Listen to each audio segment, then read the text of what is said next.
So, welcome to an episode of the Bitter Jerk Society podcast. I'm Levi. I'm Min. And today our show is sponsored by Cottonelle Hefty Wipe Unflushables. If you really want to leave an impression as a guest, please use Cotton Wipe, Unflushables, because they really are unflushable. Okay, so what are we talking about today, Min? Well, today we're talking about the upcoming election. What election's that?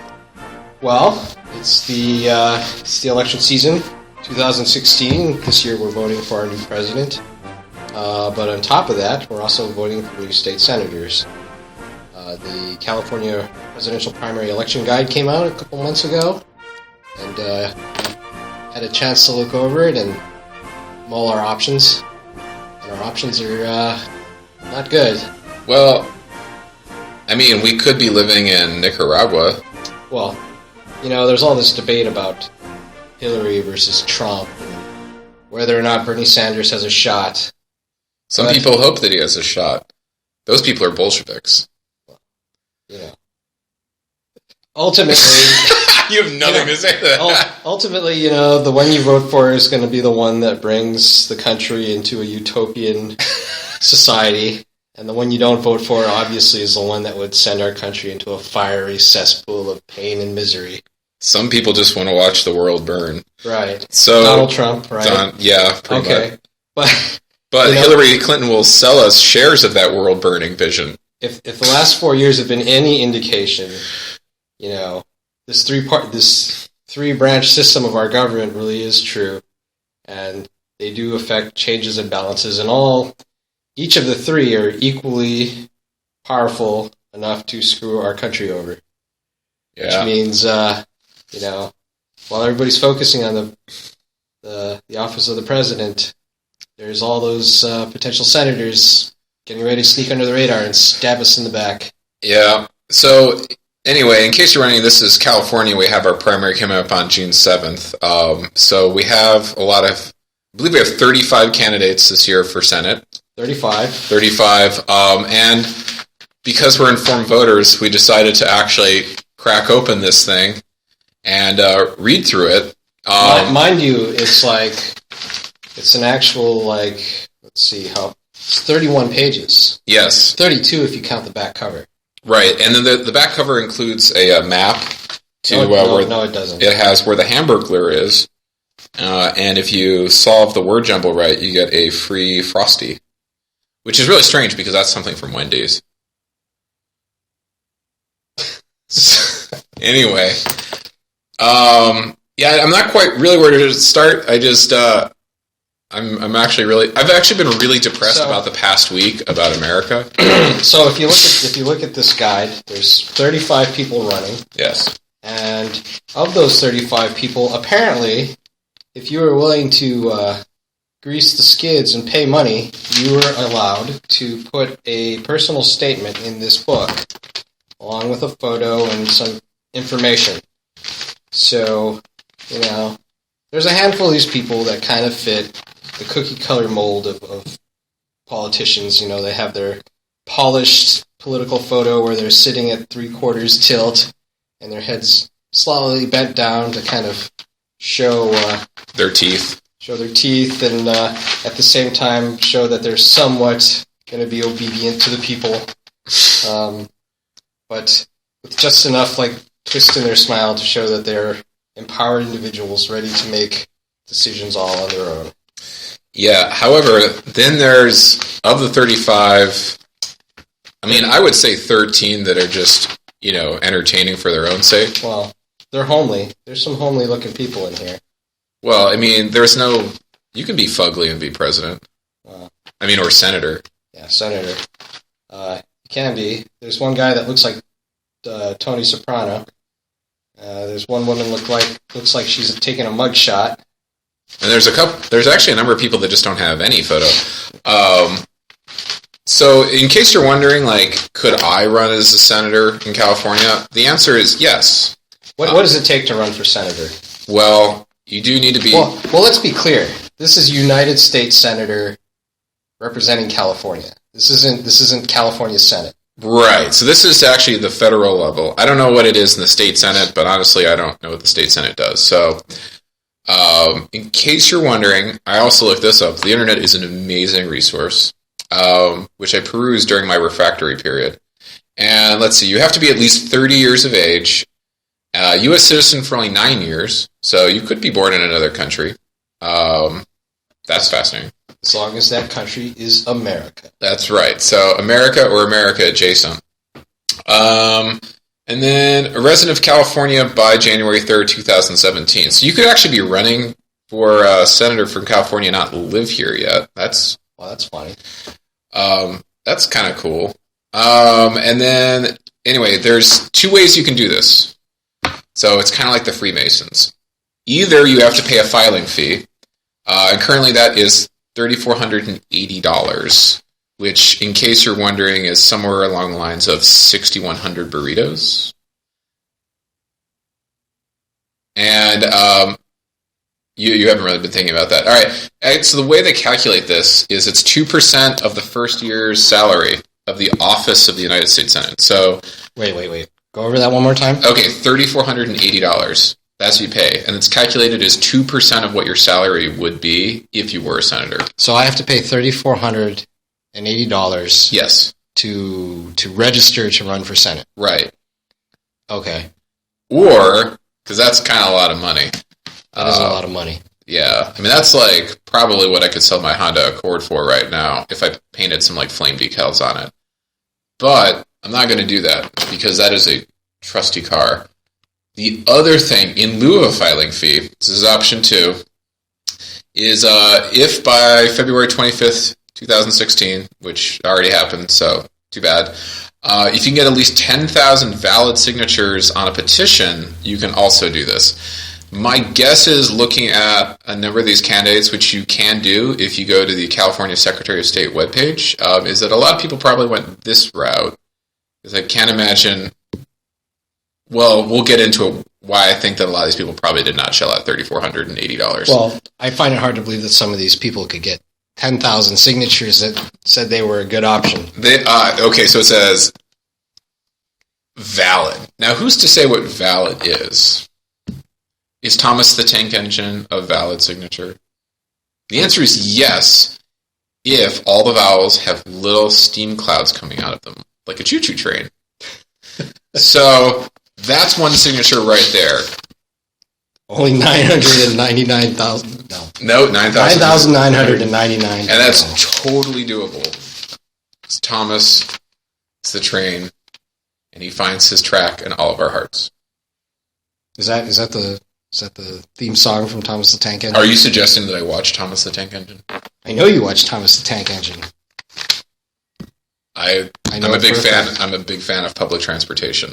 So, I'm a little amazed that some people would go through the effort of getting 10,000 fake signatures or spending almost $3,500 of their own money to get into this booklet and then put no information whatsoever. So let's just get into this. Who do you want? You want to start with Pamela Elizondo? So there's Pamela Elizondo, all right, who's running for the Green Party. Okay, and her candidate statement is a Facebook page address. If you go to facebook.com/pamela.elizondo-.us Senate, all one word, you'll get her Facebook page, which I have here. And on that page is nothing. Absolutely nothing. Because she doesn't share that page with anybody but her friends. Well, you don't want marketers to get a hold of your campaign. God forbid the majority of Americans can see what she wants to do. I'm picturing this lady going into Senate, going on the floor and raising a bill with her name and nothing else on it, just blank sheets of paper. I feel like that's got to be something like the filibuster. There's got to be some sort of move you can do in the Senate that's like that. It's a little odd, too, that her email address is PamElizondo2004@yahoo.com. Well, maybe she tried doing this in 2004. Maybe. Or maybe she was introduced to the internet in 2004. Never changed her email address. It is on yahoo.com, which... There's worse. There is worse. Worse than Yahoo? There is worse than Yahoo. Whoa. There's a guy, All right. Don Grundman. Is he on Hotmail? He's running as a no party preference candidate. He uses a Hotmail account, and as you probably know, nobody who uses Hotmail can be trusted. And in fact, I'm not even sure if Hotmail is a service anymore. I think it is. It was bought out by the penis enlargement company. And his address, by the way, if you want to email him and tell him that you're going to vote for him, it's going to be stoptheirs@hotmail.com. Is there an apostrophe? There's no apostrophe. It's just stop theirs. Stop their what? I don't know. This might have been... he might have had this address for some other purpose, unless it's stop their legislation, maybe? He doesn't have a photo. And if you go to his website, it is fight-power.org. And I did go to his website. And what's at fightthepower.org? Well, at fightthepower.org, it's a self-described website that says that by usage of this site, and I quote, you will learn the two greatest financial scandals in history, the Federal Reserve System and the personal income tax, as it is fraudulently presented and enforced by the Internal Revenue Service. This guy sounds a little more like a libertarian. So, at this point, you're probably going to bring up that I vote libertarian, aren't you? Yeah, you're probably going to vote for this guy. But that's good, because, you vote for this guy, and over the next several years, you'll learn the truth about global warming, the truth about legal corruption, the truth about 9/11, the truth about vaccines, the truth about homosexuality, and other truths, uncategorized. All available on his website, fightthepower.org. Oh, yeah, I think vaccines caused 9/11. Well, certainly. And he's got a lot of, really insightful articles here. One of them is titled Government-Funded Racism in the 21st Century, How It Destroys America and How to Stop It. Okay, so at this point... Have you read this? Yeah. At this point, maybe we should talk about what exactly the Federal Reserve is and why people have such a problem with it. What is the problem with the Federal Reserve in your libertarian worldview, Levi? Well, I'm not advocating going back to the gold standard because that would be silly. Oh, you want me to elaborate? Yeah. All right. So the Federal Reserve is our bank of last resort. They're the bank that lends out the money to all the other banks in the country. And there's not really a problem with that because it was created in the wake of the 1907 financial crash. I guess this is really 1907 financial crash, which this is really boring now. It was probably the best of the financial crashes, though. Yeah. 1907. That was like my favorite. Well, okay, that was the one where J.P. Morgan, who actually bailed out the U.S. government, essentially, in 1907, because at the time he was worth, in today's dollars, a couple $100 billion, and could do stuff like that. So you could probably say yes, that the 2008 bailout was just paying back a debt we owed. Maybe. And it was a nice symmetry. It was only 101 years. The same number of Dalmatians, and Disney is controlled by the lizard people. I think that's proof that Half-Life 3 is going to come out. They have a really good physics engine. So the thing is like, after that happened, a lot of people got freaked out. They're like, wow, one person could just bail out all of the banks in the U.S.? So we created the federal equivalent of that, and that's the Federal Reserve. And why didn't we call it the Federal J.P. Morgan? Because I don't think he was quite wealthy enough to do that. No. Like, we just call it like the J.P. Morgan because that's what its purpose was. It was like a stand-in federal J.P. Morgan. I don't know. That sounds kind of cool. Maybe a lot of these people would just be cool that we called it the J.P. Morgan. Didn't you think that Yo-Yo Ma was a rapper? I did think Yo-Yo Ma was a rapper for a long time. And I put it into Pandora and I was horribly disappointed. Yeah. Well, actually, it's not bad. Cello music's all right. So Flava Flav, though. No, nothing's quite Flava Flav. But so anyway, we have the Federal Reserve, and it's a concentration power, and people, are upset about it. I just think this Federal Reserve is silly because it's just we like to think that we could control the banking system, and it's probably we're just pretending. So I think I just find it. See, a lot of people hate it because they think it's control. I think it's ridiculous because it gives us the illusion of control. So what would your alternative be? Just to sort of expect everything to fall apart every couple of decades. Well, that's what it does. We're already doing that. Yeah, I know. But my version costs a lot less because why bother paying for it? You're not paying payroll in the Fed? Yeah, I mean, no offense, but I don't believe in any conspiracy. I just think that nothing really works, so why bother pretending that it does? Oh, and a lot of people also want to go back to the gold standard, and there's a lot of bad reasons to do that too. Yeah, not a fan of the gold standard. In case you're wondering, conspiracy theory people, why the gold standard's a bad idea, look up debt deflation. Well, anyway, so all that was really not funny, except in Germany, but their sense of humor is much darker than our American sense. This would be a good point to cut in a clip of Werner Herzog talking about gay penguins. Dr. Ainley, is there such thing as insanity among penguins? I try to avoid a definition of insanity or derangement. I don't mean that a penguin might believe he or she is Lenin or Napoleon Bonaparte. But could they just go crazy because they've had enough of their colony? And I also should bring up that I saw another Werner Herzog movie recently, but it's one of his older ones. Of course, it would be one of the older ones that are not. It's not mainstream, right? Requires a turtleneck sweater to watch. I was not wearing a turtleneck sweater watching it. So anyway, speaking of elections, I watched Strolsek. So Strolsek is one of his movies from the early 70s, and it's about three people from Germany that really hate living in Berlin, and they think they're going to make There's go. Only three of them? Well, he's focusing. Just three? They're focusing on three. So one is, well, actually, I think you should go find it online, but it's really it's an amazing movie. Are you suggesting I pirate this film? I mean, I would be lying if I weren't winking. So it's a really good movie. Do libertarians believe in piracy? I think they're all pirates. I mean, really. They want no intervention by the government, right? That's the idea, is that they want as little government as possible. So, yeah, is movie piracy something they're okay with? I mean, I think I've just gotten to the point in my life because if they are, I'm voting for them.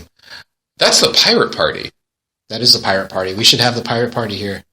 Is there a pirate? Okay, so now I'm thinking about something that's way more interesting than our boring election. We really should have a pirate party. You know what? When's the next election for Senate? 20 for California? No, I don't want to run for California Senate. I want to actually do something. What, the federal level? Yeah. 4 years, right? Well, they're 6-year terms. Are they 6-year terms? But they're staggered. What do you mean staggered? Well, they're not like... Oh, it's every 6, so I guess 2022. Okay. 2022, I'm running under the Pirate Party banner. You heard it here first. I think they're the number one party in Iceland right now. Although I think there's a law against announcing your candidacy that early. There really is? I think so. So anyway, Strosek is... So I'm not running in 2022. Wink, wink. Right. All right. So the one thing I want to bring about Strosek is it's a really dark comedy, and I thoroughly enjoyed it, even though it's very... it seems kind of like a hopeless movie. And then I looked up on Wikipedia after seeing it, and apparently the lead singer at the time of Joy Division, he saw that movie and then killed himself right after. It was the last thing he ever did. So the movie actually ends with a dancing chicken. Was that dancing chicken a libertarian? I don't think so. I think the dancing chicken represents a lot of like stuff about hopelessness and absurdity in life. I feel that's the theme in pretty much every Werner Herzog film. But he actually, half the time, he's trying to be funny. You know this. And it's... I mean, you can't watch Grizzly Man seriously. Well, okay. But it's his failure at being funny that makes it funny. It's kind of like this weird thing that is and isn't simultaneously. It like doesn't exist, and yet it does exist. It's funny, but it's not funny, and that's why it's funny. Are you talking about wave-particle duality? Perhaps. This is a visible manifestation of like quantum behavior. Yeah. Werner Herzog. We should write an equation. The Werner Herzog equation. Yeah, with like comedy, despair, and humor. Quantum comedy dynamics. So anyway, go see Strelzek. I thoroughly enjoyed it, and I just. So what does this have to do with the election? I think we were talking about Germany. Oh, okay. So right, we're in America. We are in America. We are in America, and I'm looking at an article you have here that says the truth about the Matrix. Yes. Did you read this one? Yeah. This is from John Grundmann's site. This guy. This is from the Fight the Power site. Loves the Matrix. So if you needed to find some common thread you had with any of the candidates, and the only thing in your life is a love for the Matrix, this is the guy. This is the guy you want. He may think that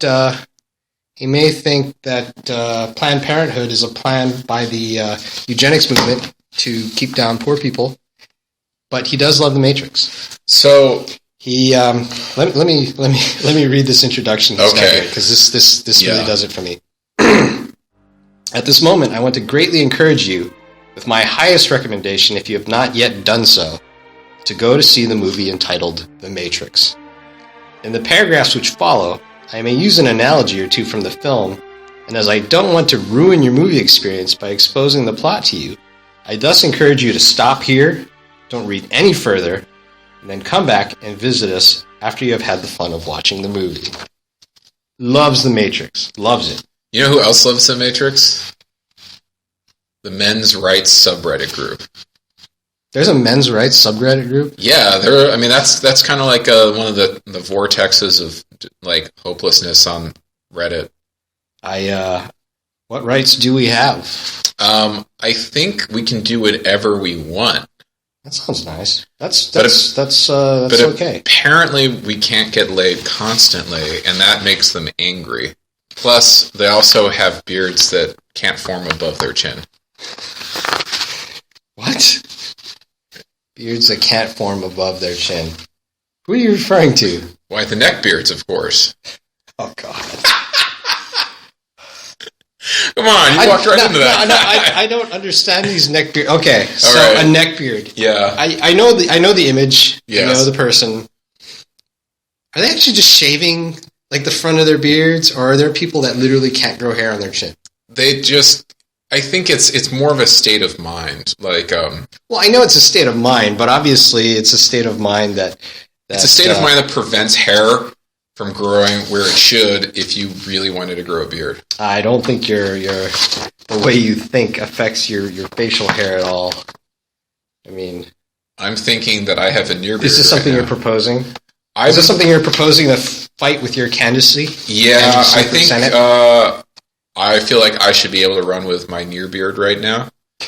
And it represents that I have been too lazy to shave for the past 3 days. Too busy to shave? Yeah. Because you're too busy changing the world. I am too busy changing the world. Speaking of changing the world, we're going to look at Akinyeme Olabade wait. Agabedes. So wait. I think people may be wondering. Yeah. Does this guy actually believe in the Matrix? Why is he referring to the Matrix? Because he thinks that Keanu Reeves is actually better than a plank with a face drawn on it. Actually, he uses the term Matrix to describe, seems like the media complex. And here he goes on to praise the film once again. And he says, "The Matrix, which I noted above, is my term, borrowed from the excellent movie of the same name, for the media, here including television, print, radio, magazines, and all other forms of major outlets. And its controllers, which and who decide not only what information you receive, but additionally and far more importantly, what you think about what you believe." So he goes on to describe the fact that the media has somehow hidden the assassins for the Kennedy assassinations, both the Bobby and the John F. Kennedy assassinations. Yeah. And he makes this really great diagram here. Have you seen this diagram? It's the letter C, yes, the letter A, and the letter B, all in a line. Yes. This is his proof that Robbie Kennedy was killed by his bodyguard instead of Sirhan Sirhan, which is the letter B here. Okay, so those of you who can't see what... Anyway, so, if you go to his website... you don't have to go to the website. Just write the letter C, write the letter A, and a few spaces over, write the letter B. And you'll see, without a doubt, Bobby Kennedy was murdered by the letter C. So, what about the number 12? Isn't that what today's episode is brought to you by? They paid no sponsorship to this. Don't give them free sponsorship. Look, I mean, kids... We're not going to give free advertising to the number 12. Look, actually, we're not making that up. If you go to this guy's website, it really is the letter C, A, and B. And it makes you wonder, like, why even not put them in alphabetical order if you're just going to do that? You think Bobby Kennedy would be B, and Sirhan Sirhan would be S. Right. And the bodyguard would be a B. Ah, that's why. Because bodyguard starts with B, and Bobby Kennedy starts with B. It's confusing. I think we're through the looking glass here. That's why. Now it makes sense. Now this all makes sense. We should go to gold standard. We absolutely should. Makes sense to me. And we should also rewatch the Matrix trilogy and try to enjoy the second and third movie. So he also mentions, after teaching me about the Matrix, he mentions that Federal Reserve notes cheat and swindle both me and my children out of my labor and savings. How's that? I don't know. He doesn't say. I guess I have to elect him to find out. Don't you want solid chunks of metal? He also points out that there is no law which requires you to either file a tax return or pay income tax. So I could have sworn people have gone to jail for that. Okay, so yes, they have. And I want to bring up one of the most common arguments against the income tax amendment. This is one of those things where it comes up every couple of years. And I used to listen to a lot of late night talk radio, particularly Coast to Coast I Am, because I used to work as a janitor. And I had a lot of time, breathing in fumes and listening to my headphones. Finding poop in trash cans? And yeah, that was someone actually removed the bag and crapped in the trash can. That was a deliberate act of terrorism. You don't want to touch the trash. Yeah, that would be unsanitary. Yeah.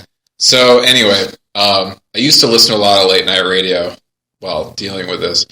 And one of the arguments usually came up about the 16th Amendment, which is the one that makes income tax legal, is that Ohio technically did not file the correct paperwork to become a state. So it did not ratify the Constitution and file properly, which means that when it was the deciding vote to ratify the 16th Amendment, it really wasn't a state. Therefore, the 16th Amendment is null and void. And you think... That's the argument? That is the argument. That is a very well-used argument. And I believe it was overturned in... when Scalia just said, that's horseshit, and then he died. Okay, the one thing Scalia did that I support, I guess. I think Scalia was great. He would flip people off. He was the only one in this when Stephen Colbert did the press dinner that actually seemed to think it was funny, and I really support that. Anyway, that is the argument. So I guess we don't need to pay taxes. Because... Case closed. Right. Yeah, there is that one comes up every couple of years. It usually comes up around the same time that somebody goes, hey, I could just pay to live in a storage unit and pay like $15 a month in rent. And everybody in the office sits around and goes, yeah, I guess if you really want to do that, there is a drain in that floor. So you're going to have to push all the solids through the grating. It's... Yeah, just think about like monks stomping on grapes. Yeah, not good. All right. So any more on the Matrix? Or? There's not much more on the Matrix, but he does go on to remind you that United States notes will stop the need for two parents to work to support a family. It will stabilize prices and will secure your retirement savings and much, much more. He doesn't go on to talk about what United States notes are. Again, it's probably one of those things you have to elect him and send $9.95 in the mail for. Okay, so again, thank you, right-wing conspiracy radio that I used to listen to. U.S. notes are the notes that were redeemable for gold. So he wants to go back to the gold standard. Right. But he wants to go back to the paper convertible to gold. So It used to actually say on bills before we went off the gold standard, like redeemable for gold. Yeah. But we don't do that anymore because that's silly. Right. It's dumb. Right. I mean, I have reasons why I think that, but yeah. Mostly because if you have a fixed money supply, you usually end up with massive deflationary pressure, and then when people are in debt, the debt gets harder and harder to pay off. You should put that in simpler terms. Make an example with 2 loaves of bread, a Chinese guy, and a nickel. Okay. So imagine that you see a nickel on the ground, and you bend over to pick up that nickel, and the Chinese guy takes 2 loaves of bread and then beats you to death. That sounds terrible. Let's not go to the gold standard. I'd hate that. Yeah, that's pretty much how it works. Anyway, something about China. But he's saying that we can use this United States note to cure state budget deficits. And the $30 billion deficit in California could totally be resolved with these United States notes. And an additional matrix covered-up secret known as comprehensive annual financial reports. Are you familiar with these? No, that one I had no idea what he was talking about. Well, apparently, he doesn't elaborate on it, but I guess if we had the right financial reports, we would solve all the problems in the world. I think maybe if we had a report that said we don't owe anything. I think that's... Wait, don't laugh. Well, let's see. I feel like let's look at this term carefully. The comprehensive annual financial report. Like an annual budget? Yeah. So, if we don't we have one of those? Don't we have a budget that comes out, like the federal budget? Yeah, we do. But it doesn't say that we don't owe anything. It always seems to say we owe stuff. So what he's saying is that if we just take the minus sign and then put plus sign, the Chinese will owe us money. That's right. Then China would owe us $5 trillion. Well, that's a great plan.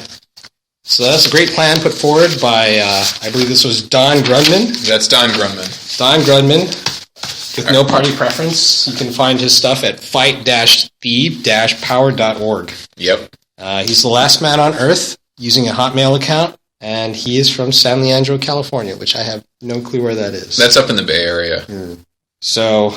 I was doing a lot of research at work. A lot of work at work.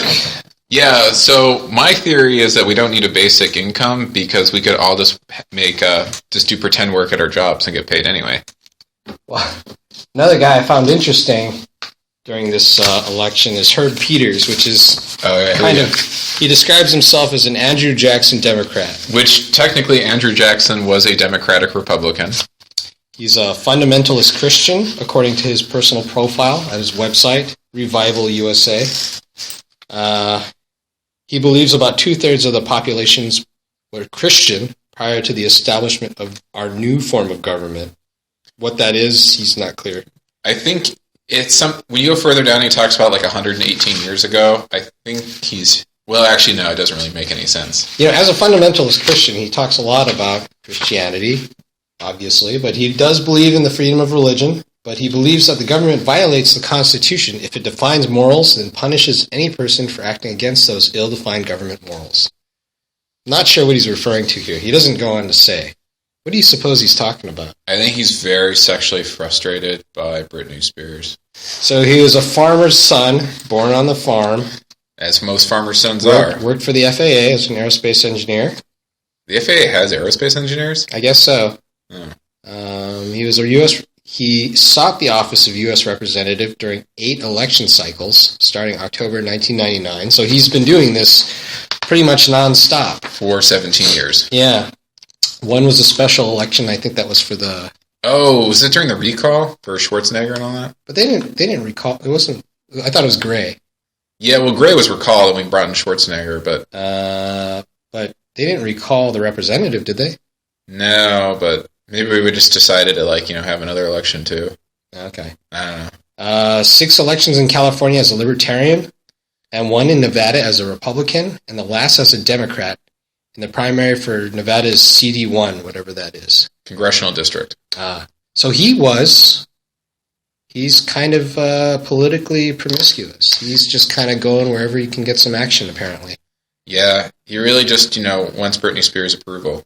He should move to Nebraska or Montana. He'd be the only one there running. Well, is No. no, wait. No, I take that back. There was actually- a really powerful senator from one of those states. Okay, so there really is. I can't remember who it was, though. Yeah. Okay. That thing you bring up, though, like go to a really unpopulated state, that is a libertarian wet dream. And that's the Free State Project. I don't know if you ever heard of that one. No, I have not. Okay, so, again, I vote libertarian oftentimes, and I usually regret ever reading about libertarian candidates. So you believe in the gold standard thing and the Matrix and... No, I'm sorry. That was a no-party preference candidate. That was no party preference, and I think The Matrix is a stupid movie. And the first Matrix was all right. The first Matrix wasn't yeah, but bad. the second and third one's so bad, it makes me hate the first one. It's like Star Wars. The new ones then made me realize, the original movies are garbage too. The original movies are still okay. Except that incestuous thing where Luke starts making out with his sister. It's a little gross. And then Jar Jar Binks. Well, Jar Jar Binks is not canon. He's in the movie, but he's not canon. Canon? Yeah, he's not. All right. That's ask anybody. He's not. No. All right. How you feel about defending Star Wars is how I feel like defending the Libertarian Party. I really wish I could hold on to this. All right. So the Free State Project is the idea that if you got enough libertarians together and moved to a really empty state, that they could then vote in whomever they wanted and take over the state government. And they chose New Hampshire as their state. And all these people pledged and they online that they were going to do this. So they had once they got 20,000 people, they were all going to make their big convoy to New Hampshire and take over the state government. Hasn't worked yet, but this is a thing. So if you want to look up Free State Project, go ahead. Isn't that what like the Orthodox Jewish community was doing? Like in New York State, they were like building up in these little areas and then taking over the school board and defunding all the schools so that like non-Jews would move out. Did you hear about this? No, but that sounds like something that I would do. There was a thing, like I think it was like upstate New York or something. That sounds plausible. So anyway, where are we? So, we were talking about, who were we talking about? We were talking about Herb Peters or something. Yeah, right? Herb Peters, who's an Andrew Jackson Democrat. Andrew Jackson Democrat, fundamentalist Christian. And but you as a former physics enthusiast, would probably appreciate that he spends a good deal of his website talking about how science has proven the Bible. Have you seen this? Yeah. Science teaches the Big Bang Theory. It is very interesting that the theory substantiates important biblically revealed aspects of creation and of the atom. Are you talking about the part in the Bible where they talk about how the electromechanic and weak nuclear forces separated from each other? Yeah, it's part with all the equations. That section of the Bible with all the equations in it. Oh, that's right. Okay, so he goes on to note Genesis 1:1 and 2 tend to substantiate the Big Bang Theory. Does Genesis 1:1 kaboom exclamation mark? Maybe. No. I would think so. I mean, it's the first part, right? Right. The scientists seem to accept, at least for now, the idea of a singularity. One expression of a singularity is God's supernatural act of creation. As I understand the Bible, this is Herb Peters, not me personally. No, of course not. Yeah, no. The moment of the singularity is the moment when God spoke the universe into existence. Fact. Yeah. That is, if you argue that way, everything you ever want is true. And that is the appeal of evangelical Christianity. So here's another thing for you. I wanted to ask you about this. So he says that he believes that God started creation by creating all of the elementary particles. That's a physics phrase. That's legitimate. Yeah. Needed to create the universe. And he goes on to say that it takes over 60 elementary particles to create just one atom. That seems a bit high to me. Yeah, there aren't 60 elementary particles. So, are you saying the Bible's wrong? Well, maybe the King James Version. I'm sure that some stuff was lost in translation. It's a translation thing. Right. I think in Aramaic, they had the right number of gluons and W and Z bosons. Is there anything we can't learn from them? Hygiene. Yeah, maybe. Oh. So stop reading it. You're just going to make yourself angry. He's got about 4 pages of this, Right. And, as somebody who's as a firm believer in the Bible and whatnot, I don't think these are completely unreasonable. I can understand why he's saying these things. But, he goes on to this. The verse continues to the creation of water, in that he believes that God used the appropriate portion of the just created primary particles to create water. He created, yeah. And then in verse 3, God says, let there be light. God created light. This was the end of the first day. Now, this kind of bothered me because, the theory is you start with energy, right? Right. And things condense into matter at some point when things cool down, right? Right. This is all backwards. So who are you going to believe? He made matter, Yeah. and then nonsense. Absolutely not. That's where the theory falls apart for me. I would have totally believed all of this, except for the fact that they got that backwards. So now that you think that's wrong, do you feel free to punch people in the back of the head? Well, without religion to guide me, morals don't exist. Huh. There is no evolutionary incentive for me to So you're saying not that do whatever I want. since we have a common ancestor with other apes, I can jerk off on the bus. I suppose you could say that, yes. Can you notarize that note for me, please? Because I will notarize anything you want, because it's not going to stop you from getting arrested. You and your dream of a libertarian society where you can sit on the bus with no pants on. I'm never going to New Hampshire. Isn't New Hampshire where Ben and Jerry's ice cream? Or is that Vermont? Vermont. Oh, is Vermont? Vermont is. There's a reason why Ben and Jerry's has a Bernie Sanders flavor. That's right. Okay. I don't. I like Bernie Sanders. I like his style. I don't think ice cream named after a 70-year-old man sounds appealing. What is the flavor? It's probably like cleaning solvents and mothballs. No, that's mean. I'm assuming it's just probably there's candy in it, but it's all floated to the top 1% layer. Butterscotch, and those Pepperidge Farms like strawberry candies with the little weird pasty center in the middle. Those are pretty good, actually. But they have to be left out to the point where they're a little sticky and you can't pull the wrapper off. That's because the plastic's the best part. Well, a little plastic never hurt anybody. So ask a turtle. You're right. So one of the things I was reading through on the Andrew Jackson Democratic candidate, Herbert G. Peters, attorney at law. Is he an attorney? No, I just threw that in there. That's libel. In England, yes. He keeps referring to 118 years ago. So what happened 118 years ago, you may ask? Manifest Destiny? No, that's a lot older. That's way older. We've wanted to wipe out everybody west of the East Coast for much longer than that. 118 years ago. Come on. 9/11? Surprisingly, no. That was there was a September 11th. That's 118 years ago. That's right. No, Spanish-American War.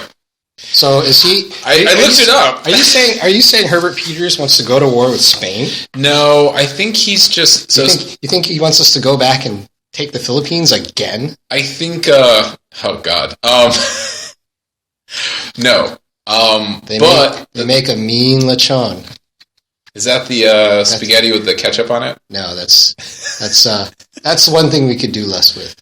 Cut up hot dogs and ketchup on spaghetti. You're not exaggerating. I had spaghetti in the Philippines, and it was not much more than spaghetti noodles, ketchup, olives, grated taco cheese, and hot dogs.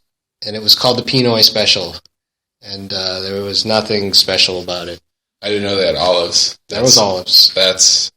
Hey, Italians love olives. Yeah. You can't fault them for thinking that goes in spaghetti. So anyway, the Spanish-American War was when the U.S. really made its stab at being an empire, because that's when we got the Philippines, Puerto Rico, Guam, a lot of stuff in the Pacific, and I think he's really mad about that. Mad that we don't do it anymore? I think that we did it in the first place. So what does he propose we do about it? I don't know, but probably something with the New Testament. I don't know. See, when I think about the Bible, I think imperialist to begin with. Like, the Bible is nothing but warfare. About, like, tribes and stuff taking over each other. And a lot of people have said that the Bible is actually kind of like an old, like, manual for warfare. It doesn't seem to be nearly as effective as, like, that Sun Tzu book, though. Sun Tzu book taught me nothing. No, it taught you the best way to win it in war is to not go to war. I suppose. Did you read it? Have you read it? I have read it. I read portions of it, and I got nothing from it. I learned how to shoot arrows from a hilltop instead of up a hilltop, which has proven very useful to me at board meetings on hills. You're right. Of which I've had maybe 1 or 2 a year at most, and even less that involve arrows. I probably benefited less from that book than I would have benefited from the $3.95 I spent buying it. Oh, you bought it? Officially. I checked it out of a library. I don't use a library. That's socialism. Oh. Libraries are socialism. Huh. Commie. It is. Yeah. As are technically police departments and fire departments and don't say the hospitals and the roads and the parks. It's all socialism. Oh man. It's Stalin's dream. Stalin dreamed of libraries and public high schools. I think Stalin dreamed of killing Beria. That too. That's been done. Yeah, that was actually not very pretty. Yeah. Dreamt and done. Seriously, kids, read Russian history. It's super depressing. The guy may have been a jerk, but he made his dreams come true. I guess I can't really argue with that. So I can't quite tell after pages and pages of reading this, and by the way, to my employer, I'm sorry, what he wants to do if he becomes a senator. Okay, well, that's perfect, because I've got this section here about what he wants to do. And this is not going to go over well with many, except maybe the Koch brothers. He intends to fix our federal overspending. How do we do that, you may ask? Well, actually, compared to a lot of the other candidates who say they just want to fill the world with puppies and rainbows, he has a plan. He wants to downward adjust our wages so that we can compete against the world. That's called internal deflation. He's saying we make too much money and that we need to make less money so that we can compete with the Chinese. So that Chinese Walmart can buy our lawn furniture. So wait, he's suggesting that we turn a part of our country into a toxic wasteland with factories to sell stuff to China that they don't want? Well, he doesn't necessarily say toxic wasteland, but he is saying that we should make 45 cents an hour. No, that's called internal devaluation. That's what happened with the Baltic countries like Latvia and Lithuania when they joined the euro, and they went into massive debt. And in order to survive and keep the euro, they instituted an internal devaluation. But they're fine today, right? Yeah. All's well that ends well. After experiencing 20% economic contraction. So here's one thing that I could agree. Well, I don't entirely agree with this. In fact, I don't agree with this at all. But on the face of it, it seems interesting, an idea. You get rid of income tax, and you replace it entirely with a federal sales tax. That's called a tariff. Well, it's a nice idea in general, but, rich people don't consume 180,000 cars apiece. And Bill Gates does not eat 320 million steaks a year. So, however, taxing sales tax is not an idea that I think actually works. If we were totally on consumption tax, I would probably pay more than you do. You would, and that would be the only reason I would support it, to see because of what I ate at lunch today. Yeah, I'm never offering you a free lunch again, ever. There's no such thing as a free lunch. You do. Anyway, so. He's intending to bring more jobs to create an end to federal welfare. So he's not for federal welfare either. So we just give people jobs. There's a sentence here I highlighted that says confidence in our dollar and terrorism.